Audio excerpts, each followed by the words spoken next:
What is going on, everybody? Welcome to a brand new episode of Cooking with Coach. I'm your host, Coach Jay.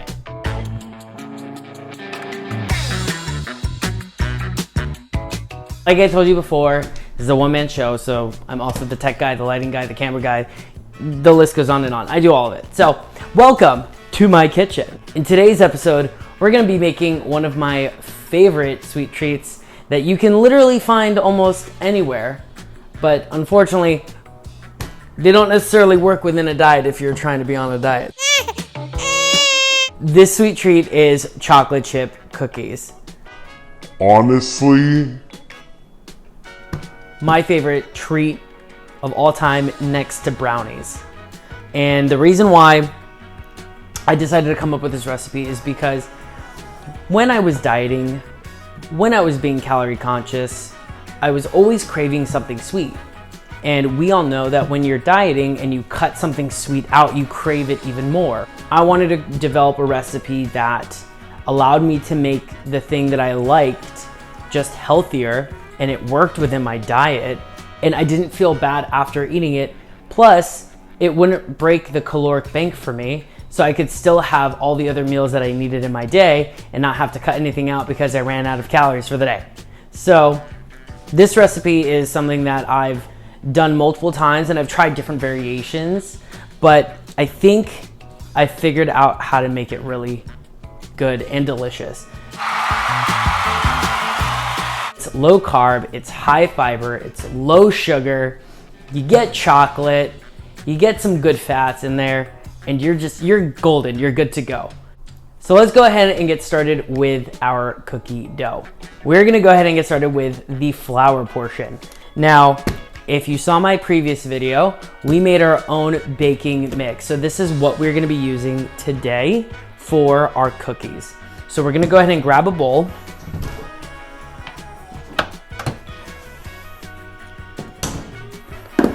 And we're going to use a cup of our mix. And we don't want to pack it too tightly. I'm just doing a light pack, and then I'm just taking off a little excess from the top so it's as level as I can get it. Again, we are not packing this. Loose measure. Here we're gonna also now add our coconut oil. So with any cookie, you'll usually have butter or some sort of fat like vegetable oil, but I prefer using coconut oil in this. Plus, coconut oil is good for you, and if you leave the coconut oil out at slightly warmer room temperature, it'll get liquidy enough, but it'll still have its body, so it won't be completely liquid, which we all know softened butter, once you start to put it in the flour and the sugar and stuff, it creates a nice thick doughy-like consistency. So that's something that we're gonna want for this. So we're going to do a 1/4 cup of the coconut oil. And we don't want this to be too wet. This is not a cake, this is a cookie dough. So we want to make sure that it is not too wet, or else we'll most likely just have to add a little extra flour. And that's totally fine if that happens. We're gonna have 1 egg cracked inside the bowl. And we're gonna now mix this before I add my other ingredients. So I'm gonna go ahead and just mix this together.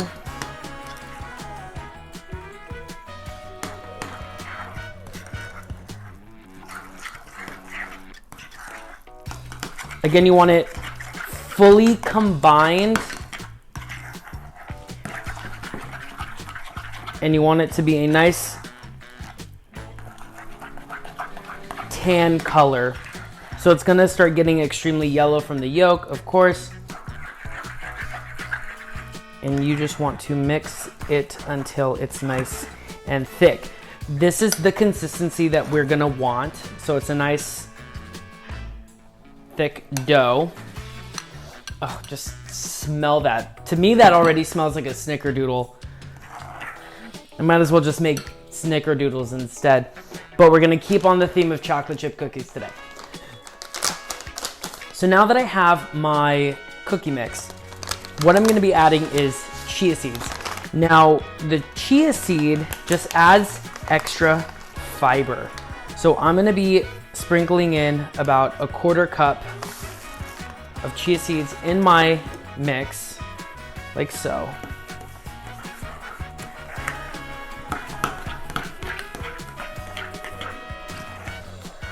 And I like chia seeds for their high fiber content. It adds a little extra crunch to my cookie. I mean, and if you look at it from far away, it kind of looks like you just added poppy seeds to your cookie mix. So again, mixing that up until it's nice and thick and well combined. And next, for the favorite part, drum roll please, the chocolate. All right, so this chocolate is a sugar-free chocolate. This is not your normal, everyday, run-of-the-mill baking chips. This is a brand that I came across when I was dieting and prepping for my bodybuilding competition.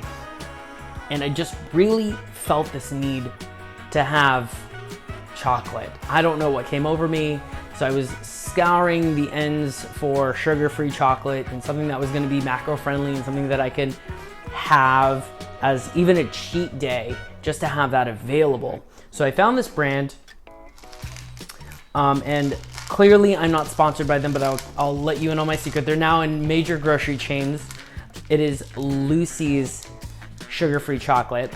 And what I like about it is that it doesn't taste artificial. It doesn't taste like there's chemicals in there, and I still enjoy that chocolate flavor. It's also higher in fiber and 0 sugar. So that's the beauty of this. I like a lot of chocolate, so I'm gonna take about 1/2 cup of my chocolate and pour it in there. So I skimped out just a little bit on that 1/2 cup because I'm gonna use the remaining part of that 1/2 cup. So it was just shy of the rim of my measuring cup. And what I'm going to do is, after this is well combined, we all know that when you bake chocolate chip cookies at home, sometimes you can't see the chocolate chips. They're like underneath the surface. So I'm gonna use that to decorate the top so it looks like legit chocolate chip cookies. This is what your dough should look like. It literally just looks like a regular chocolate chip cookie dough. All right. So now that this is properly combined, I also forgot to tell you, please preheat your oven to 350 degrees. So my oven has been preheating for the last 15 or so minutes. It's now at proper temp. And what I'm gonna do is I'm gonna go ahead and start forming my cookies. Here I have my prepared baking sheet. Get these out of the way. I have my prepared baking sheet. So I just used parchment paper on the top, and because it was rolled up, it kept rolling in on itself. So I just sprayed a little bit of cooking spray on the corners and in the center, so that way it would stay nice and flat. And now I'm gonna go ahead and I'm gonna start forming my cookies. Depending on how thick or wet your dough is, you're gonna make between 8 to 10 cookies. And when you place them on your cookie tray, you're gonna go ahead, form them into balls, and then you're gonna ever so gently just press them down just to flatten them a little bit. And the reason why is because these aren't normal cookies. There's no gluten in them. So being that there is no gluten in them, they're not naturally going to spread out and puff up slightly. What we're gonna have to do is press them down just a little bit so that way we can create an even cooking surface, so that way it all cooks evenly. If it's a dome shape, and what's gonna happen is you're gonna have really cooked cookie at the bottom and really raw cookie at the top. And I mean, as much as I love raw cookie dough, I would like a well-cooked cookie. So we're gonna go ahead and start forming them right now. So what you want to do is you want to take a tablespoon of your batter, and again, this is fun to get anybody involved. This can be a fun little party bit, or if you have kids and you want to get the kids involved and you just want to make them into cookies this size. So place them on your cookie sheet like that. Again, like I said, depending on how big your cookies are and how thick or thin your dough is, you're gonna make between 8 and 10.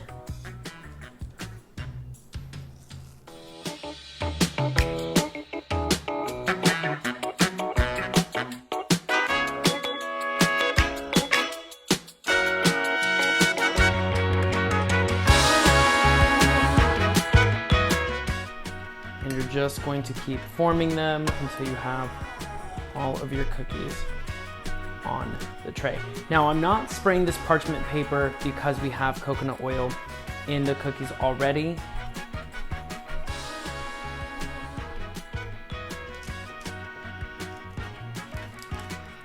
And if you notice, these two are a little smaller, these two are a little bigger, so I'm just gonna go ahead and reform them.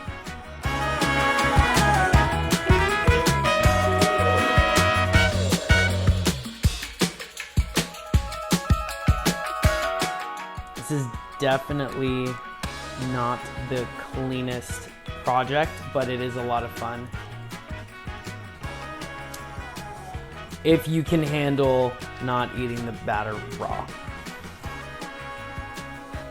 Now that our cookies are formed, we're gonna go ahead and get this place a little cleaned up, and we're gonna pop these in the oven at 350 degrees for about 10 to 12 minutes, or until they have a nice golden brown ring at the bottom and they are slightly firm to the touch.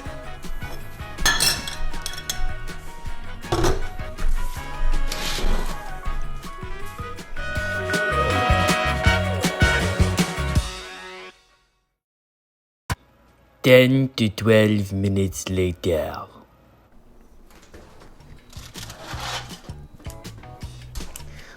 All right, so I just checked on my cookies. They are beautiful, they are perfect. They have a nice golden ring around the edges. They are slightly firm, yet soft to the touch, so you know that they're not gonna fall apart. I'm gonna go ahead and transfer them from the cookie sheet onto my cooling rack and let them cool for about 5, maybe 10 minutes, or as long as you can hold out for before you start eating them. But let's go ahead and just get these off the tray. Have my trusty spatula, and ever so gently place these here.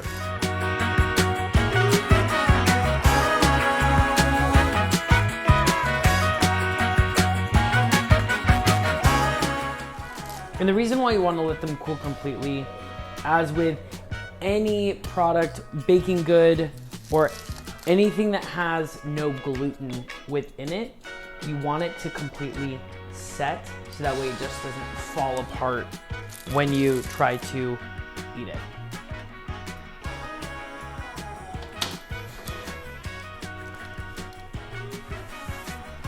But take a look at that.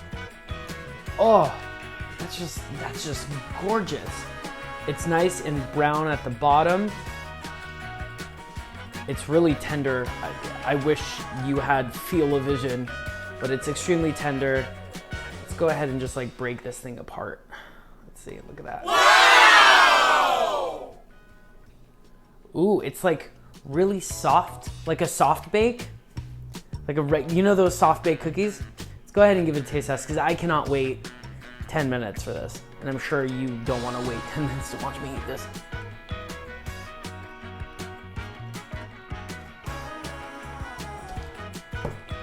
Just so good. I'm done.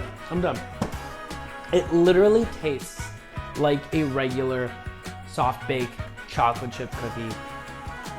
And I know I made this with my own ingredients, no added sugars, no preservatives, no added colors or anything of that nature. And serving size for this